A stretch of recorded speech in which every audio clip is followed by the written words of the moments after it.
The power went out at exactly 2:47 a.m. on a Tuesday morning in August, and I knew right then that my quiet life in the Meadowbrook Estates subdivision of Phoenix, Arizona, was about to get a whole lot more complicated. I jerked awake to the sudden silence, that eerie absence of the white noise you don't notice until it's gone. The ceiling fan had stopped spinning. The air conditioner quit humming. My phone charger's little green light was dead. In Phoenix during summer, losing AC isn't just inconvenient, it's legitimately dangerous. Within an hour, my house would start climbing toward oven temperatures. I'm Yannick Cross, and I'd lived in this cookie-cutter suburban development for 3 years. I worked from home as a network security consultant, which meant reliable power wasn't just a comfort issue, it was a business necessity. I had client servers to monitor, systems to maintain, and contracts that included uptime guarantees. That's why I'd spent $2,000 on a backup generator 6 months earlier. The generator sat in my backyard, properly installed on a concrete pad, exactly 15 feet from my property line, as required by county code. I'd hired a licensed electrician to wire it into my transfer switch. Everything was legal, permitted, and up to code. I stumbled outside in my boxers and t-shirt, grabbed the flashlight I kept by the back door, and made my way across the brown desert landscaping to the generator. The startup procedure was simple. I'd practiced it a dozen times. Fuel valve open, choke on, pull the starter cord. The engine caught on the second pull, rumbling to life with a steady mechanical growl. Not quiet, sure, but not unreasonably loud either. About the volume of a riding lawnmower. I let it warm up for 30 seconds, then flipped the transfer switch. The house lights came back on. The AC started cooling. Crisis averted. I went back to bed and the generator hummed away in the darkness. At 7:15 a.m., someone was pounding on my front door like they were trying to break it down. I dragged myself out of bed, groggy and irritated. The power was still out in the neighborhood. I could see through my window that my house was the only one on the block with lights on. My generator was still running, doing exactly what I'd bought it to do. I opened the door to find Brenda Whitmore, the president of the Meadowbrook Estates Homeowners Association, standing on my porch with her arms crossed, and her face twisted into an expression of pure fury. Brenda was 52, had that aggressive blonde bob haircut that seemed regulation issue for HOA board members, and wore the kind of athleisure outfit that cost more than my monthly car payment, despite her never setting foot in an actual gym. "Do you have any idea what time you started running that monstrosity?" she demanded, not even bothering with a greeting. "Around 3 in the morning," I said, rubbing sleep from my eyes, "when the power went out. You know, so my house wouldn't turn into a sauna." "You woke up half the neighborhood with that noise." I glanced past her at the street. The sun was already beating down and it wasn't even 8 o'clock yet. My neighbors were standing on their porches, sweating, fanning themselves with whatever they had handy. Mrs. Patterson across the street was in her 70s. Heat like this could literally kill her. "The power's still out, Brenda. What exactly would you like me to do? Sit in a 100-degree house? You could show some consideration for your neighbors instead of being selfish. That generator violates our community noise ordinances." I felt my jaw tighten. "I checked the CC and Articus before I bought it. There's nothing in there about generators, and I followed all the county codes for installation. Section 12, Paragraph 4. No excessive noise disturbances before 8 a.m. or after 10 p.m. Your generator is clearly excessive. It's emergency backup power during an outage. That's not a noise disturbance, that's survival equipment." Brenda's eyes narrowed. "We'll see what the board has to say about that." You'll be receiving a formal notice." She spun on her designer sneakers and marched back to her Mercedes, which she'd parked at an angle across my driveway, blocking me in. Passive-aggressive to the last. The power came back on around noon. I shut down the generator, did my work, and tried to forget about Brenda's morning tantrum. But 3 days later, an official letter appeared in my mailbox. Heavy cream-colored paper, HOA letterhead, the works. I was being fined $500 for violating the noise ordinance. $500 for running a generator during a power outage. I called the number on the letter and got Brenda's voice, syrupy sweet in professional mode. Meadowbrook Estates, HOA, Brenda speaking. "Brenda, it's Yannick Cross. I just got your fine notice. This is ridiculous." "Mr. Cross, the board reviewed your violation and determined the fine was appropriate." "What violation? Running a generator during an emergency isn't a violation. Excessive noise before 8 a.m. is clearly spelled out in Section 12. The fine stands. You have 30 days to pay." "I want to appeal this to the board. That's my right under the bylaws." There was a pause, and I could practically hear her teeth grinding. "Fine. The next board meeting is Thursday at 7 p.m. You'll have 5 minutes to present your case." She hung up before I could respond. Thursday night, I showed up at the community center with a folder full of documentation. I had the county codes for generator installation. I had the manufacturer's specs showing the decibel output. I had the CC and Articus printed out with the relevant sections highlighted.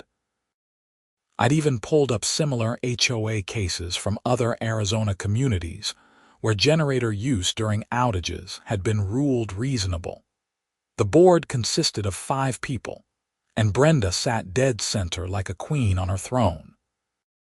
To her right was Gerald Hoffman, a retired dentist who nodded along with everything Brenda said. To her left was Patricia Martin, who seemed perpetually confused about where she was. The other 2 members were Robert Chen, who owned a real estate company, and Sandra Kowalski, a corporate lawyer who actually seemed somewhat reasonable. About 20 other homeowners sat in the audience, most of them looking bored. These meetings were typically exercises in tedium, full of arguments about mailbox colors and whether someone's bushes were trimmed to regulation height. When my turn came, I stood and walked to the front.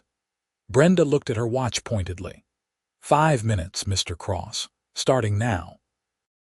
I took a breath and launched in. "The fine you've issued is unreasonable and unsupported by either the CC and Articus or common sense. Section 12 prohibits excessive noise disturbances. A generator running during a power outage isn't a disturbance, it's essential safety equipment. Phoenix in August can hit 115 degrees. Without AC, houses become dangerously hot, especially for elderly residents or anyone with health conditions." "The time of operation is what matters," Brenda interrupted. "You started it at 2:47 a.m., well before the 8 a.m. limit." "Because that's when the power went out. Was I supposed to just sit there sweating until 8 o'clock rolled around and I had permission to not die of heat stroke?" A few people in the audience chuckled. Brenda's face reddened. "The rules exist for everyone's benefit, Mr. Cross. If we make exceptions, the whole system falls apart. The county code explicitly allows generator use during power outages regardless of time," I said, holding up the printed regulation. "That supersedes HOA rules. I also had the unit professionally installed with all required permits." "I did everything by the book." Sandra Kowalski leaned forward. "May I see that county code?" I handed it over and she read it carefully, her expression thoughtful. Brenda shot her a look that could have melted steel. "The county code is irrelevant," Brenda said. "This is an HOA matter, governed by our community rules." "Actually, Sandra said slowly. County and state regulations do take precedence over HOA rules when there's a conflict. If the county says generator use during outages is permitted, we can't fine him for it. We're not fining him for using a generator, Brenda snapped. We're fining him for excessive noise before 8 a.m. The why doesn't matter. The why absolutely matters, I said. Emergency use is different from firing it up to host a party. Any reasonable interpretation of the rules would account for that. Gerald Hoffman cleared his throat. I think Brenda's right. Rules are rules. If we start making exceptions, where does it end? Patricia Martin blinked. What are we voting on? Whether to uphold the fine, Brenda said through gritted teeth. Robert Chen had been quiet the whole time, but now he spoke up. I'm concerned about the precedent this sets. What if someone else has a medical device that makes noise? What if someone needs to run a generator for a home business? We can't just blanket punish people for reasonable behavior. All in favor of upholding the fine, Brenda called out quickly. She and Gerald raised their hands immediately. Patricia looked around confused, then raised hers too, apparently just following along. That was 3 votes. Opposed. Sandra and Robert raised their hands. The fine is upheld 3-2. Next item of business. I stood there, stunned. You've got to be kidding me. Your 5 minutes are up, Mr. Cross. Please take your seat or leave the meeting. I grabbed my papers and walked out, my ears burning. Behind me, I heard Brenda moving on to some complaint about someone's fence being the wrong shade of tan. Business as usual in HOA land. The next week, I got another letter. This one informed me that my fine had increased to $750 because I'd failed to pay within 7 days. Apparently, there was a late fee structure I hadn't noticed in the original letter.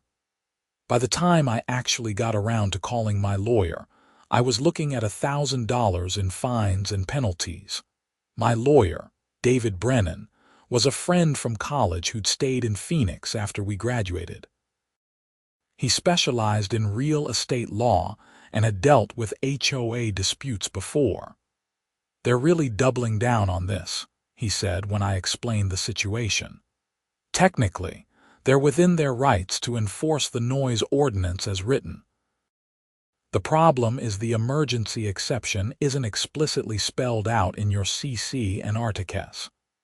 So I'm just screwed. Not necessarily. We can fight this, but it'll cost you more in legal fees than the fine is worth. The smarter move might be to pay it and then work to get the rules changed to include an emergency exception. That's letting them win. That's picking your battles. Brenda Whitmore sounds like the type who'll make your life miserable if you push back too hard. Is this really the hill you want to die on? I thought about it for a long moment. Then I thought about Brenda's smug face at the board meeting. I thought about her Mercedes blocking my driveway. I thought about her total lack of empathy for the fact that people need electricity to survive in Phoenix summers. Yeah, I said, I think it is. David sighed. All right, I'll draft a response, but don't say I didn't warn you.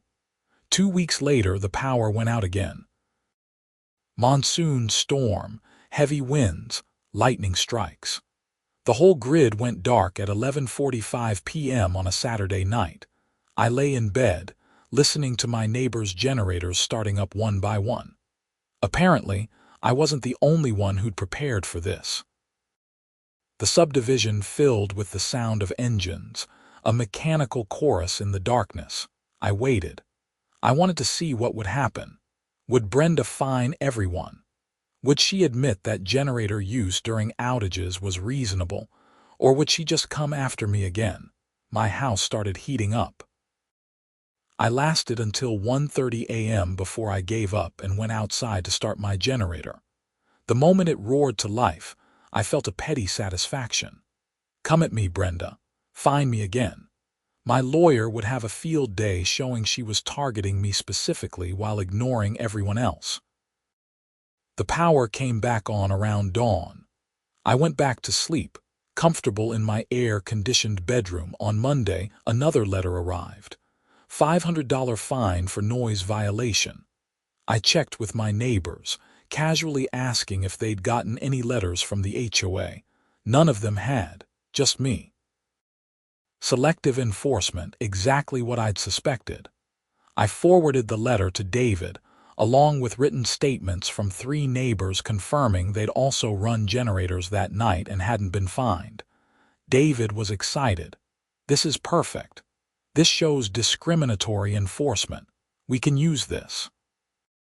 But when he filed a formal complaint with the HOA board, Brenda's response was infuriating in its simplicity. She claimed they'd only received noise complaints about my generator specifically, so that's why I was being fined.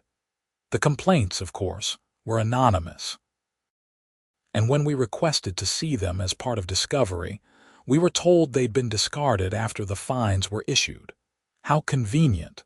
The legal battle dragged on.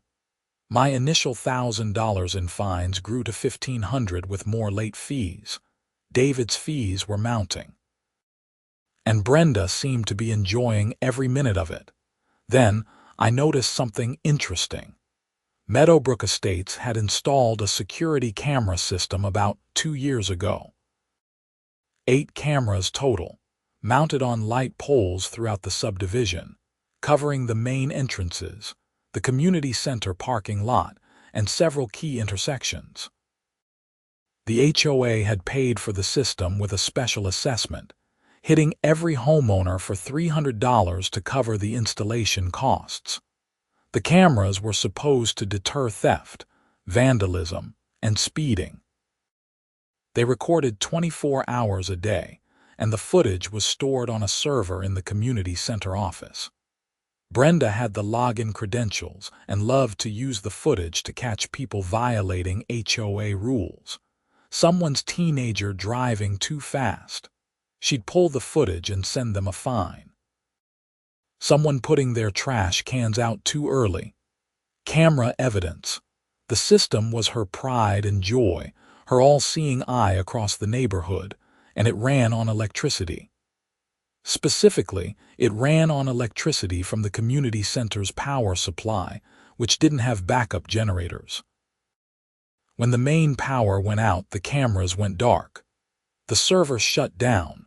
No footage, no surveillance. An idea began forming in my mind. It was petty. It was probably not the mature response. But after months of Brenda's harassment, after thousands of dollars in fines and legal fees, after being singled out and targeted for doing nothing wrong, I really didn't care about taking the high road anymore.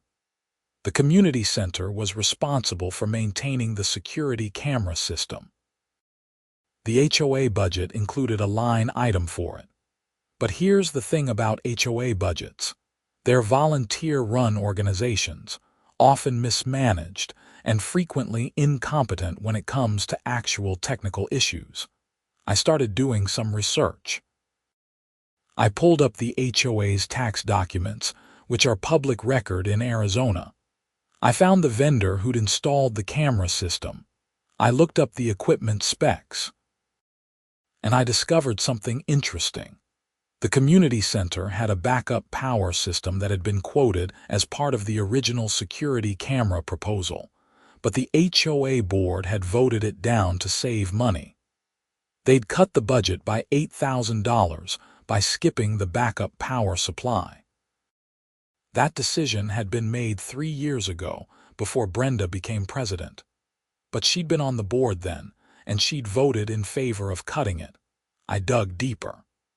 The current security camera system had a vulnerability that was almost poetic in its irony. Because it lacked backup power, any significant power outage would cause the system to shut down completely. And when it came back online, there was a startup sequence that took about 30 minutes to fully reboot all 8 cameras. During monsoon season in Phoenix, power outages were common. Brief ones, usually, as the utility company rerouted power around downed lines. but common enough that the security cameras were probably going dark several times a month for short periods. I started monitoring the outages. I bought a simple device that logged power interruptions, tracking exactly when they happened and for how long. Over the next 3 weeks, I documented 11 separate outages, ranging from 40 seconds to 23 minutes. Each time, the security cameras would go completely dark. Then I got creative. My job as a network security consultant meant I understood systems, networks, and infrastructure pretty well. I knew how power grids worked. I knew how to predict when outages might occur based on weather patterns. And I knew that the utility company published a maintenance schedule online that showed when they'd be doing planned work that might cause brief interruptions. More importantly, I knew that the community center, where the security camera server was located, was on a different circuit than my house.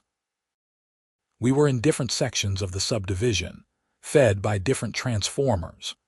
During the monsoon storms, when lightning hit, one circuit might go down while another stayed up. It wasn't predictable, but it happened regularly enough. I started paying very close attention to weather forecasts. Monsoon season in Phoenix runs from June to September, and we were right in the peak of it. Every afternoon, massive thunderstorms would roll across the valley, bringing lightning, wind, and heavy rain. The storms were beautiful and terrifying, and they played havoc with the power grid. On a Wednesday in late August, the forecast showed a major storm system moving in around dinner time. I watched the radar all afternoon, tracking the line of thunderstorms marching westward across the desert. At 6:15 p.m., the first lightning strikes hit the East Valley. By 6:45, the storm was on top of us. The power flickered, died. My generator kicked on automatically. I'd upgraded to an automatic transfer switch after the second round of fines, figuring I might as well make Brenda's blood pressure spike regularly. The whole neighborhood went dark except for houses with generators. I walked outside, standing in my driveway in the rain, and looked toward the community center. Dark, no power. The security cameras would be offline. The storm raged for 2 hours. Lightning cracked across the sky, thunder shaking windows. The power came back on around 9 p.m., and I watched the community center's lights flicker to life. The cameras would be rebooting now, going through their startup sequence, coming back online gradually. I didn't do anything that night. I just watched and learned. The next HOA board meeting was the following Thursday. I attended, sitting in the back row, saying nothing. Brenda ran through the usual business. Then she got to community safety. "I want to remind everyone that we have security cameras throughout the neighborhood," she announced. "They're recording 24/7, and we will use that footage to enforce our community standards. Just last week, I caught someone's contractor parking in a fire lane using the camera footage." I raised my hand. Brenda's eyes narrowed when she saw it was me. "Yes, Mr. Cross. How often do the security cameras go offline during power outages?" "They don't go offline. They're hardwired." "Right, but when the power goes out, they shut down." "How long does it take them to come back online?" Brenda's face tightened. "I don't see how that's relevant. I'm just curious about the reliability of the system we all paid for. If the cameras are offline during storms, that seems like a security gap." Sandra Kowalski perked up. "That's actually a good question. Brenda, do we have backup power for the camera system? The cameras come back on when the power returns. That's sufficient. But during the outage, they're not recording. Power outages are rare and brief. It's not a significant concern." I kept my expression neutral, but inside I was smiling. I'd planted the seed. Now I just had to wait for it to grow. Over the next 2 weeks, I documented everything. Every power outage, every storm, every moment the cameras would be offline.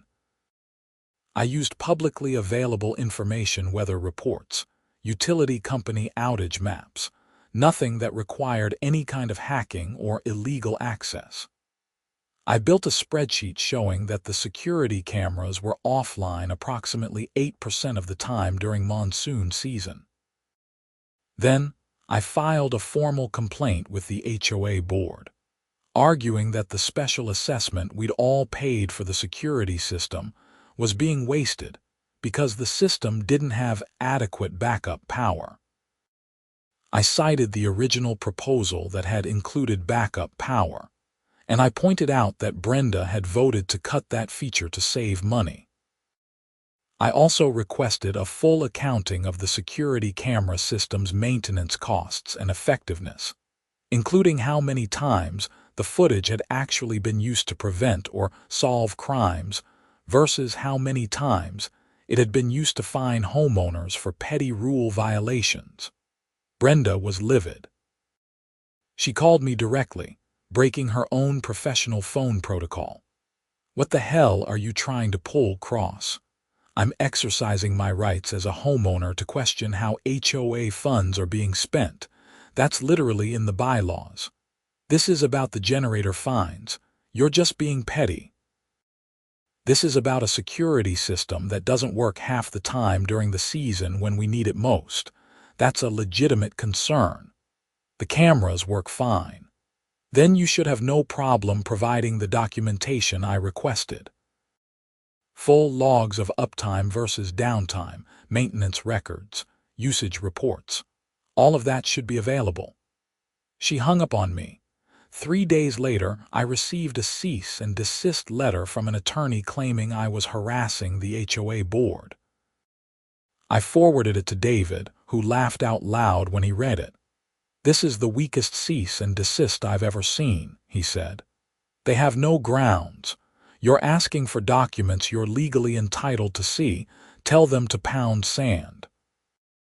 David sent a response that was professionally worded but basically said exactly that. He also escalated my original generator fine dispute, arguing that the selective enforcement and the HOA's refusal to provide complete records of complaints showed bad faith enforcement. Brenda's attorney backed down on the cease and desist, but the HOA refused to provide the security camera documentation I'd requested. They claimed it was operational security information that couldn't be released. David filed a motion to compel, and suddenly we were in full legal warfare. Meanwhile, monsoon season continued. Storms rolled through every few days. The power went out regularly. My generator ran, keeping my house comfortable while my neighbors sweated. And every time the power went out, I knew the security cameras were dark. I started noticing something else. During the camera downtimes, particularly the longer outages, things would happen in the neighborhood. Nothing major but noticeable. Someone's yard decorations disappeared. A few car break-ins, graffiti on the community center wall. Small crimes of opportunity, the kind that might be deterred by working security cameras. At the September board meeting, Robert Chen brought up the security concerns. "We've had 3 separate incidents of vandalism this month," he said. "Do we have footage of any of them?" Brenda shuffled papers. The cameras were temporarily offline during those incidents due to power outages. All 3 times. Yes, unfortunately. Then maybe we need to revisit the backup power discussion. If the cameras aren't working when we actually need them, what's the point? "The cost would be significant," Brenda said. "We'd need to do another special assessment. How much?" "At least $10,000 for a proper backup system for the community center." The room erupted in groans. Nobody wanted another special assessment. These were people who'd already paid $300 for cameras that apparently didn't work half the time. I raised my hand again. Brenda looked like she wanted to ignore me, but protocol required her to acknowledge homeowner questions. "What if we looked into solar panels with battery backup? The community center roof is huge and gets full sun. It could power the cameras indefinitely during outages and reduce our overall electricity costs. Sandra's eyes lit up. That's actually not a bad idea. The rebates for solar in Arizona are significant right now. We might be able to do it for less than $10,000 after incentives. Brenda was trapped. She couldn't argue against a cost-effective solution that multiple board members were interested in, especially after she just admitted the current system wasn't working. "We can look into it," she said stiffly. "I'll get some quotes." "I'm happy to help with that," I said cheerfully. "I have some contacts in the solar industry from previous consulting work." "That won't be necessary." "I insist, as a concerned homeowner who wants to see our community safe." The look she gave me could have curdled milk. After the meeting, Robert Chen pulled me aside in the parking lot. "You're really getting under her skin," he said with a slight grin. "I'm just asking reasonable questions." "Sure you are. Look, I know what she did with the generator fines. It's bullshit and I voted against it both times. But Brenda has her little coalition with Gerald and Patricia, and they rubber stamp whatever she wants. So why stay on the board? Someone has to try to keep her in check. But I wanted to give you a heads up. She's looking for any excuse to come after you harder. She's been reviewing every single aspect of your property for violations. Your landscaping, your exterior paint, your trash placement, everything. Watch your back." I nodded slowly. "Thanks for the warning.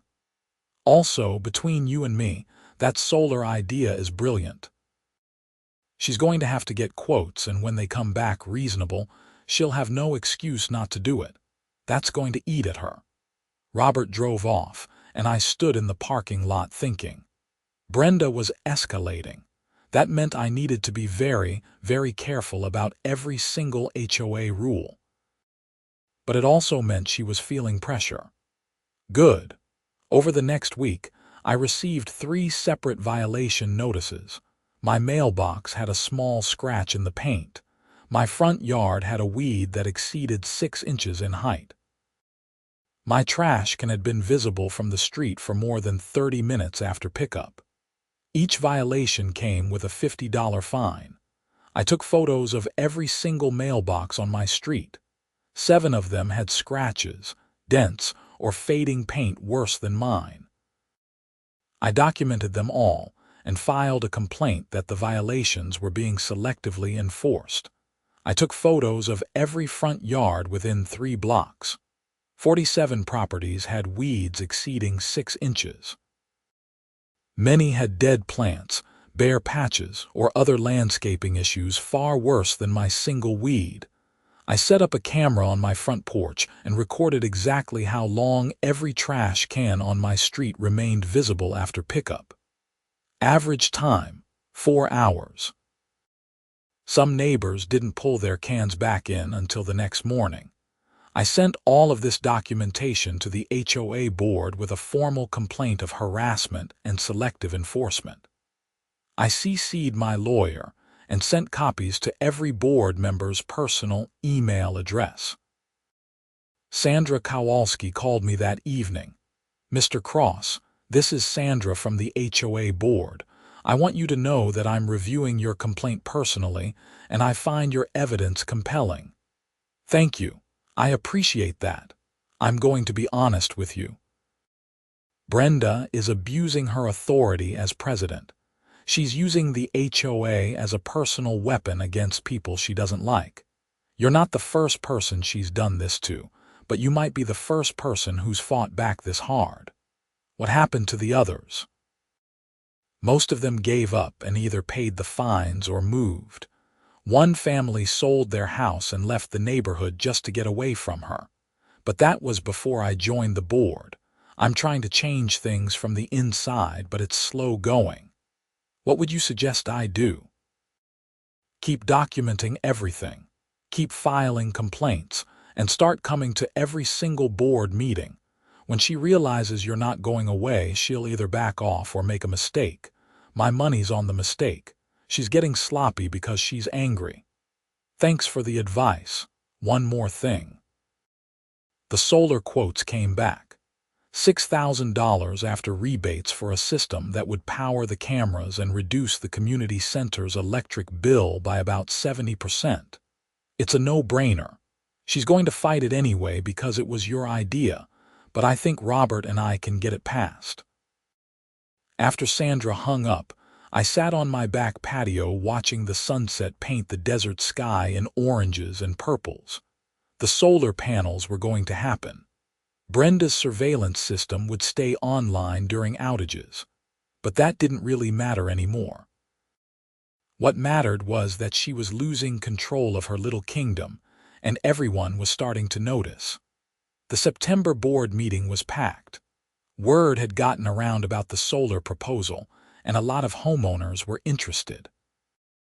Renewable energy was popular in Phoenix, and the idea of reducing community center electricity costs while improving security was appealing.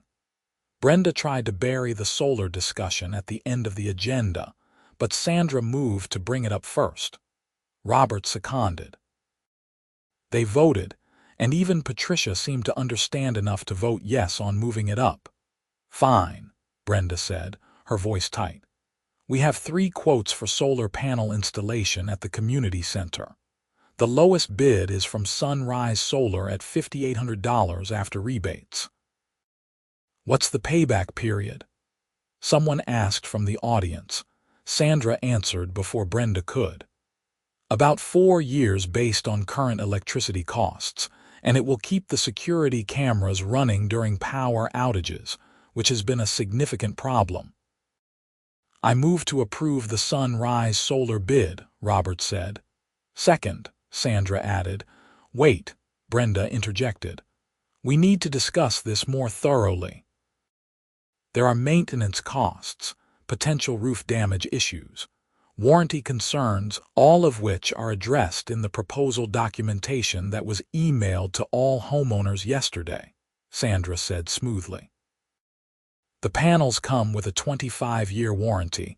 Installation includes roof certification and maintenance costs are minimal.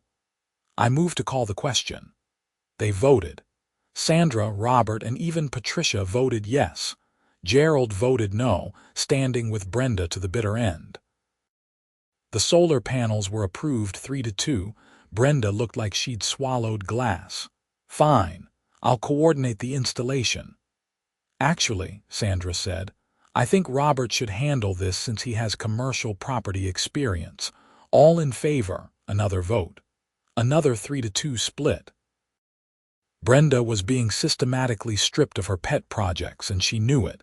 As people filed out after the meeting, I caught Sandra's eye. She gave me a small nod. We were winning, slowly but surely. The solar installation happened in early October. It took 2 days, and I made a point of driving by the community center both days to watch the progress. Brenda's car was there constantly, and I could see her through the window, pacing, watching the workers like a hawk, probably hoping something would go wrong so she could say I told you so. Nothing went wrong. The installation was smooth, professional, and completed under budget. The system powered up perfectly. The security cameras now had battery backup that could run them for up to 72 hours during an extended outage. My petty satisfaction at the cameras having backup power was tempered by the fact that they were now Brenda's eyes on the neighborhood 24/7, with no blind spots. But I'd known that would be the end result. The point had never been to permanently disable the cameras. The point had been to force the HOA to spend money fixing a problem, to show that Brenda's cost-cutting decisions had consequences, and to demonstrate that I wasn't going to be pushed around. But Brenda wasn't done yet. Not by a long shot. In late October, I got a notice that I was being fined $1,500 for operating an unpermitted business from my home. According to the complaint, multiple vehicles had been observed visiting my property during business hours. I received commercial deliveries, and I had been seen conducting business meetings in my home office, all of which violated the residential use only covenant. This was insane. I worked from home as a consultant, which was explicitly allowed under the CC and Articus, as long as I wasn't seeing clients in person or generating excessive traffic. The multiple vehicles were friends visiting. The commercial deliveries were Amazon packages. The business meetings were video calls that she couldn't possibly have proof of unless she'd been spying through my windows. I called David immediately. "This is absolutely harassment at this point," he said after I read him the notice. "She's making things up. We need to respond aggressively." "How aggressively?" "I'm going to file a motion with the court to stop all fine collection against you pending a full hearing on selective enforcement and harassment. And I'm going to request attorney's fees based on bad faith enforcement. This is going to get expensive for them. Do it." The legal nuclear option was launched. David filed a comprehensive lawsuit against the HOA, naming Brenda personally as well as the organization. We alleged harassment, selective enforcement, bad faith, and abuse of authority. We asked for all fines to be voided, for attorney's fees to be paid by the HOA, and for Brenda to be removed from the board. The homeowner community exploded. Within days, I was contacted by 4 other homeowners who'd been targeted by Brenda. They wanted to join the lawsuit as co-plaintiffs. David was thrilled. "This is turning into a class action," he said. "If we can show a pattern of abuse targeting multiple people, the case gets much stronger." We deposed all 4 additional plaintiffs. There was Margaret Harrison, a retired teacher who'd been fined thousands of dollars for having rose bushes that allegedly extended 6 inches past her property line. There was James Murphy, who'd been fined for parking his work truck in his own driveway because Brenda decided it was a commercial vehicle, even though it was just a regular pickup with his company's name on the door. There was Deepak Patel, who'd been fined for excessive exterior lighting because he'd installed motion sensor security lights after his house was burglarized.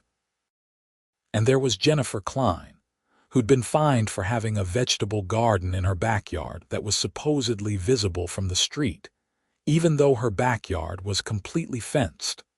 Every single one of them had documentation showing similar violations by other homeowners that went unfined. Every single one of them had been targeted after some minor conflict with Brenda. It was a clear pattern of retaliation and abuse. The lawsuit was filed in Maricopa County Superior Court in early November. The local news picked up the story. HOA president accused of harassment. Multiple homeowners sue ran on 3 different local stations. Suddenly, Meadowbrook Estates was infamous, and Brenda was the face of HOA tyranny. The HOA's insurance company got involved, which meant Brenda was no longer in control of the defense. They hired a real law firm, not the cut-rate HOA attorney she'd been using.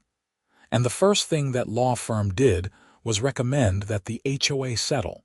The insurance company's attorney called David in early December. "We'd like to discuss settlement terms. My client acknowledges that there may have been some irregularities in enforcement procedures." "Some irregularities," David said. "Your client has been running a personal vendetta campaign against homeowners. Be that as it may, we'd like to resolve this without further litigation." "What are your clients seeking?" David laid it out. "All fines against all plaintiffs voided. Full reimbursement of attorney's fees. Brenda's resignation from the board. And a reformed enforcement procedure that required multiple board members to approve any fine over $100, with mandatory documentation of similar violations being checked before any fine was issued. I'll take it to my client." 2 days later, They agreed to everything except Brenda's resignation. Apparently, the HOA couldn't legally force a board member to resign, but they could call for a vote of no confidence, which would strip her of the presidency and most of her authority. We took the deal. On December 18th, a special meeting was called. The community center was packed with homeowners, many of whom had come just to watch Brenda's fall from grace. The vote was held by secret ballot to protect board members from retaliation. 4 votes for no confidence. Only Gerald voted to keep her as president. Even Patricia, who'd rubber-stamped everything Brenda wanted for years, voted against her. Sandra Kowalski was elected as the new president. Robert Chen became vice president. Brenda remained on the board as a regular member, stripped of her authority, humiliated in front of the entire community. She sat in the audience during the rest of the meeting, her face red, her hands clenched into fists. When Sandra announced that the new enforcement procedures would go into effect immediately and that all outstanding fines against the 5 plaintiffs were officially voided, Brenda stood up and walked out. We all watched her go. "Good riddance," someone muttered behind me. Several people laughed. After the meeting, the 5 of us plaintiffs went out to a bar in Scottsdale to celebrate. Margaret raised her glass. "To standing up to tyrants in sensible shoes," she said, and we all laughed and clinked glasses. "I still can't believe we won," Jennifer said. "I honestly thought she'd find a way to weasel out of it." "The insurance company made the difference," David explained. "He joined us for the celebration. Once they saw the liability exposure, they wanted it gone. Brenda's personal feelings didn't matter anymore." "What happens now?" Deepak asked. "Is she going to stay on the board and make everyone miserable?" "I doubt she'll last long," I said. "Her whole identity was wrapped up in being the HOA president, being just a regular board member with no power. I give her 3 months before she resigns." James grinned. "I give her 6 weeks. She looked like she was about to have a stroke when they stripped her title." We drank and talked and swapped horror stories about HOA life. It felt good. We'd fought back against a petty tyrant and won. We'd stood up for ourselves and proven that even an HOA board couldn't just steamroll homeowners who knew their rights. But the night wasn't over yet. Around 10 p.m., while we were all still at the bar, I got a call from an unknown number. I almost didn't answer, but something made me pick up. "Hello, Mr. Cross. This is Officer Martinez with the Phoenix Police Department. We're at your residence in Meadowbrook Estates responding to a report of suspicious activity." "Are you the homeowner?" My blood ran cold. "Yes, that's me. What's going on? Is someone breaking in?" "No, sir, but we need you to come home. There's a situation we need to discuss with you in person." I paid my tab and raced home, my heart pounding. What the hell had happened? Had someone vandalized my house in retaliation? Had Brenda done something crazy? When I pulled into my neighborhood, there were 3 police cars in front of my house, their lights painting the street in red and blue. My front door was standing open. I parked and ran up to the nearest officer. "I'm Yannick Cross, the homeowner. What happened?" Officer Martinez was a woman in her 40s, professional and calm. "Mr. Cross, we received a 911 call reporting that someone was breaking into your home. When we arrived, we found the front door unlocked and the security alarm disabled. We cleared the house and found no intruders." "Do you know who might have called this in?" "No. I've been at a bar in Scottsdale for the past 3 hours. My door was definitely locked when I left. Do you have any way to verify that?" I pulled out my phone and showed her my smart lock app. It tracked every time the door locked or unlocked. The log showed me locking it at 7:42 p.m. It hadn't been unlocked since. "This shows the door was locked," the officer said, studying my phone. "But it was definitely unlocked when we arrived. We tested it ourselves. How is that possible? Does anyone else have a key to your house? No. Just me. Well, and my parents, but they live in California. Another officer approached, holding something in a gloved hand. It was my spare key, the one I kept hidden in a fake rock in my front landscaping. Found this in the lock on the inside of the door, he said. Someone used it to unlock the door from the inside and then left it there. What the hell? I stared at the key. That was hidden in my front yard. Someone would have had to know where to look. Do you have any enemies, Mr. Cross? Anyone who might want to mess with you? I thought about Brenda, about her humiliation earlier that evening, about her walking out of the meeting looking ready to explode. Actually, yeah, I might. I explained the whole HOA situation to Officer Martinez. She listened, taking notes, her expression growing more serious. So this person was just stripped of her authority over the HOA, and a few hours later, someone breaks into your house but doesn't steal anything, just leaves the door open and calls 911. That's what it looks like. You have security cameras? No. I've been meaning to install some, but I haven't gotten around to it. The HOA has cameras though, right? I saw them around the neighborhood. My brain started working. Yes, they cover the main streets and intersections. My street might be in range of one of them. Officer Martinez nodded. We're going to need to see that footage. Can you help us get access? I called Sandra Kowalski even though it was nearly 11 p.m. She answered on the third ring, sounding concerned. Yannick, what's wrong? I explained the situation. Sandra was furious. I'll meet you at the community center right now. I have the master key and the login for the camera system. 20 minutes later, we were all in the community center office, crowded around the computer where the security footage was stored. Sandra pulled up the camera that covered the intersection nearest my house. My street wasn't directly visible, but you could see anyone who turned onto it. We rolled back to 8:45 p.m., about an hour after I'd left for the bar. For 15 minutes, nothing. Then a figure appeared, walking down the sidewalk. Even in the grainy footage, she was recognizable. Brenda Whitmore. We watched as she turned onto my street and disappeared from view. 22 minutes later, she walked back out, got into a car parked around the corner and drove away. That's not proof she broke into your house, Officer Martinez said. She could have been taking a walk. At 9 p.m., right after being humiliated at the board meeting, heading directly to the house of the person who filed the lawsuit against her. I agree it's suspicious. But we can't arrest someone for taking a walk. What about the 911 call? I asked. Can you trace where it came from? We can request those records. It'll take a few days. Over the next week, the investigation unfolded. The 911 call had come from a burner phone purchased at a convenience store in Mesa. The store's security footage showed Brenda buying the phone 3 days earlier. My neighbor across the street, Mrs.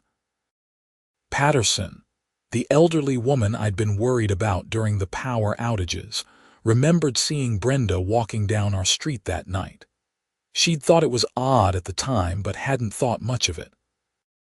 Most damning of all, the police found Brenda's fingerprints on the fake rock where I'd hidden my spare key. She'd handled it, presumably to get the key out, but then she'd put the rock back in place, probably to cover her tracks. She just hadn't thought about fingerprints. The prosecutor charged her with criminal trespass and filing a false police report. Both were misdemeanors, but they were serious charges. She could face jail time. The HOA board held an emergency meeting and voted unanimously to remove her from the board entirely. She was also permanently banned from all HOA meetings and community center facilities. Her reign was over completely. In January, Brenda accepted a plea deal. 6 months probation, 200 hours of community service, mandatory anger management classes, and a permanent restraining order keeping her away from me and the other 4 plaintiffs. She also had to write formal apology letters to all of us, though I suspect her attorney wrote them. I never saw her again in the neighborhood. I heard through the grapevine that she put her house up for sale in February and moved to Tucson by March. Gerald Hoffman resigned from the board in solidarity with her, and 2 new members were elected, who actually seemed to care about the community rather than petty power games. Sandra turned out to be an excellent HOA president.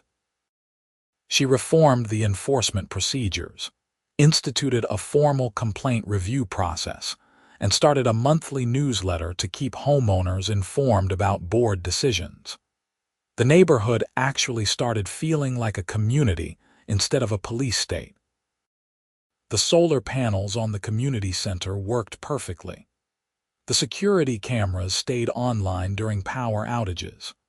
Ironically, they'd captured footage of 2 car break-ins in February, leading to arrests.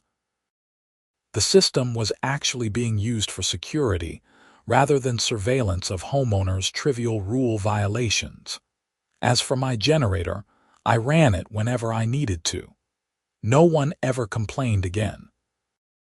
In fact, during a major 3-day outage in March, 5 of my neighbors came to my house to charge their phones and medical devices. I was happy to help. David sent me a final bill in April.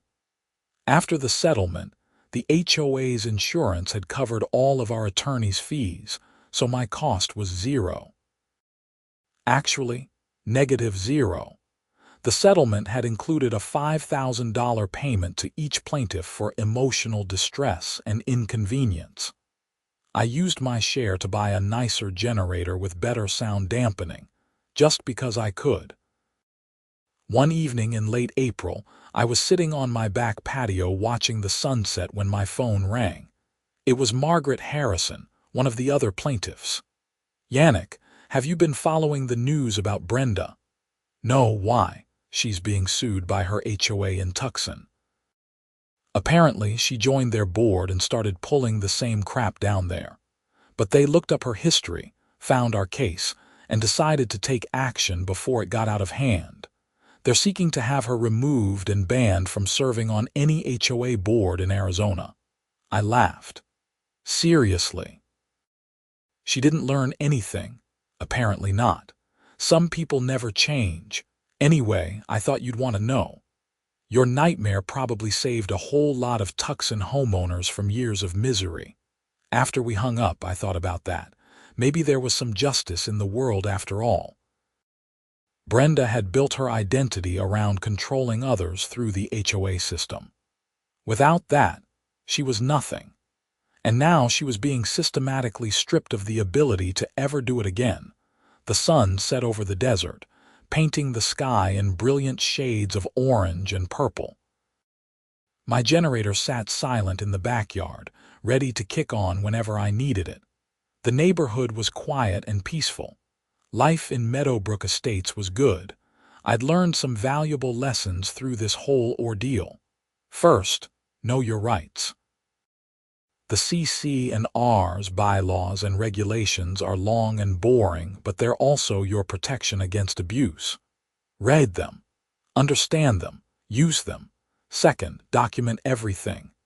Every interaction, every violation notice, every email, every conversation. You never know when you'll need proof that you're being targeted unfairly. Third, you're not powerless against HOA tyranny. The system has checks and balances.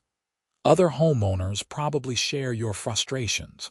Board members can be voted out. Insurance companies hate liability exposure. The courts are available when all else fails. And fourth, sometimes the best revenge is just holding people accountable. I didn't destroy Brenda's life.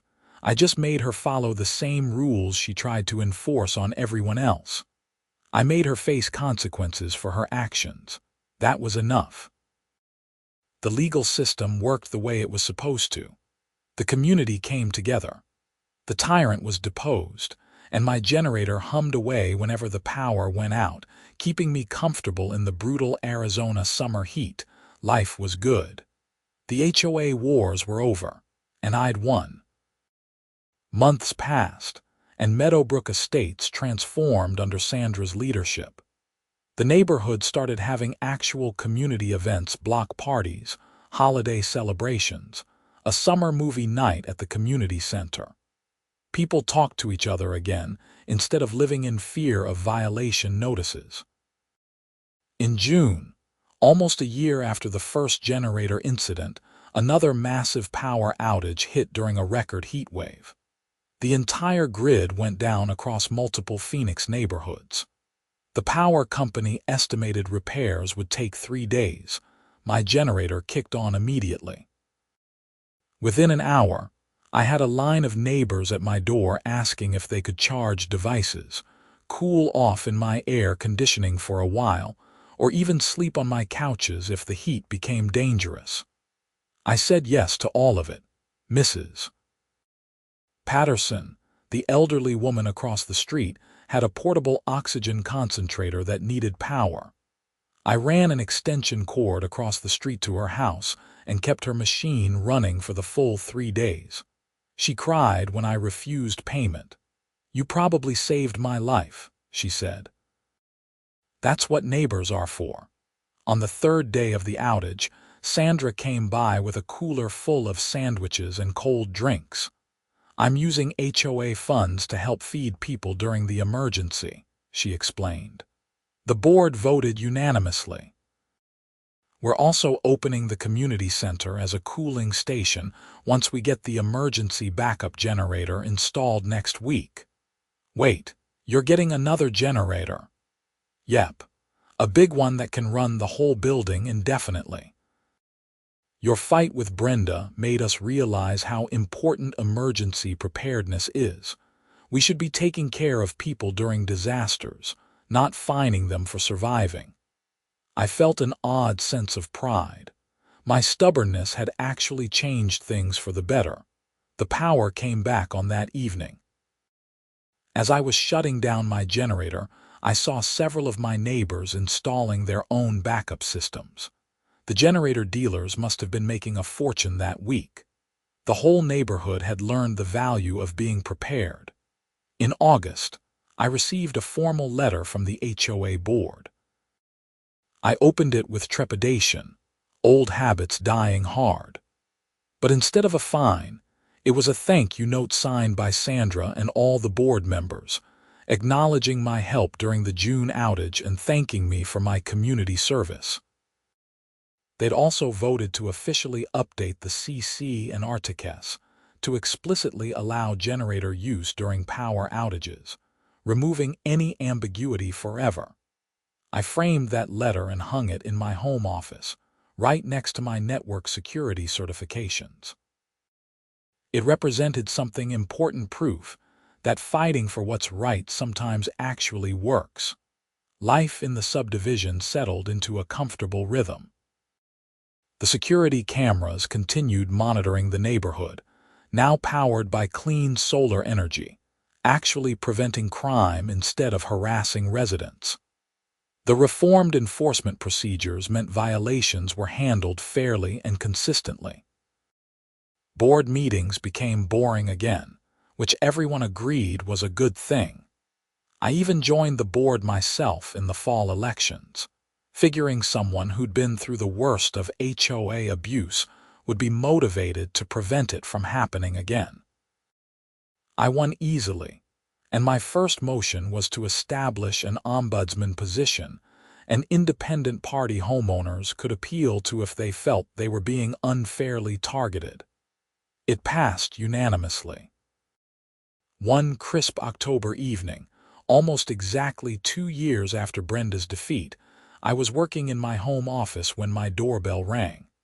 I opened it to find a young couple in their late 20s, looking nervous. "Hi, we're Marcus and Lisa," the man said. "We're thinking about buying the house 3 doors down. The realtor told us about the HOA issues a couple years ago, but also said things are much better now.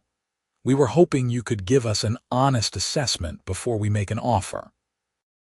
I invited them in and spent an hour explaining the whole saga, the good, the bad, and the reformed.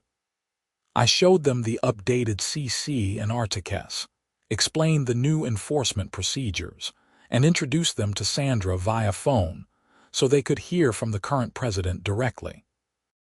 "So it's actually a pretty good place to live now?" Lisa asked hopefully. "Yeah," I said. "It really is. The HOA actually functions the way it's supposed to, maintaining common areas, organizing community events, handling legitimate problems. No petty tyranny, no harassment, just normal neighborhood stuff." They bought the house. At the closing, Marcus told me my honesty had been the deciding factor. They'd been burned by an HOA in their previous neighborhood and were gun-shy about trying again. Knowing that Meadowbrook had been through the fire and come out better on the other side gave them confidence. More new families moved in over the following months, replacing the bitter veterans who'd been traumatized by Brenda's regime and wanted a fresh start elsewhere. The neighborhood got younger, more diverse, more vibrant. Kids played in the streets again. People walked their dogs without fear that the bark length would result in a fine. In December, 2 years after the lawsuit settlement, I got a call from David. "Hey, remember how I said your case might help other people? Well, it's bigger than I thought. Arizona state legislators are using your lawsuit as an example to push for HOA reform laws. They want to require insurance for board members, mandatory training, formal appeal processes, and penalties for discriminatory enforcement." "Are you serious?" "Dead serious. A state representative reached out to me asking if you'd be willing to testify at a committee hearing. They want real stories from homeowners who have dealt with HOA abuse." I testified in February. The committee room was packed with homeowners from across Arizona, all with similar horror stories. Abusive board presidents, arbitrary fines, selective enforcement, retaliation for complaints. The patterns were identical across dozens of communities. The reform bill passed in April and was signed into law in May. It wasn't perfect, but it established baseline protections for homeowners and real consequences for HOA boards that abused their authority. Several news outlets called it the Brenda Bill informally, though the official name was much more boring. That summer, I installed my own solar panels on my roof, not just for the environmental benefits, though those were nice, mainly because I loved the irony. Brenda had fought against the community center solar installation because it was my idea. Now, I had my own panels, feeding clean energy into my house, powering my generator's battery backup system, and reducing my electric bills to almost nothing. The monsoon storm still came every summer. The power still went out occasionally, but now, half the neighborhood had generators or solar backup systems. The community center was equipped for extended outages. Nobody suffered through dangerous heat anymore. We'd learned collectively that preparation and community support mattered more than petty rules.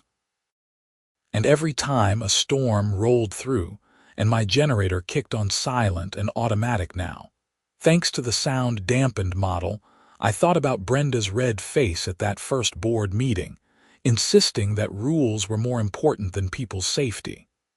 She'd been wrong. The community had proven her wrong, and we were all better off for it. The HOA still existed, of course. HOAs aren't inherently evil. They serve legitimate purposes in planned communities. But ours had been reformed, restructured, and rebuilt with a focus on service rather than control. That made all the difference. I still live in Meadowbrook Estates. My generator still sits in the backyard, ready to run whenever needed. The solar panels on the community center still power the security cameras through every outage. And Sandra Kowalski is now in her 4th year as HOA president, running unopposed in every election because nobody wants the job, and everyone agrees she's doing it right. Sometimes I drive past Brenda's old house, now occupied by a young family with 3 kids and a trampoline in the backyard. The trampoline would have driven her insane, I think with a smile. But the current HOA board approved it without question because it makes the kids happy and doesn't hurt anyone. That's what a community should be. People living together, supporting each other, making reasonable accommodations for each other's needs. Not a police state run by petty tyrants enforcing arbitrary rules to feed their need for control. I won my fight with the HOA. But more importantly, the community won. We took back our neighborhood from someone who'd turned it into her personal fiefdom. We proved that homeowners have power when they stand together and fight back against abuse. And all because I ran a generator during a power outage and refused to accept punishment for keeping myself safe. Sometimes the smallest acts of defiance lead to the biggest changes. The desert sun sets over my backyard, casting long shadows across the generator that started everything. It sits there, silent and ready, a monument to the principle that some rules deserve to be challenged.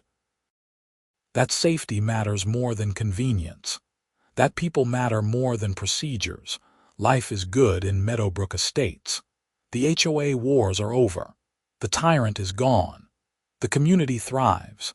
And my generator stands ready just in case, a quiet reminder that we're prepared for whatever comes next.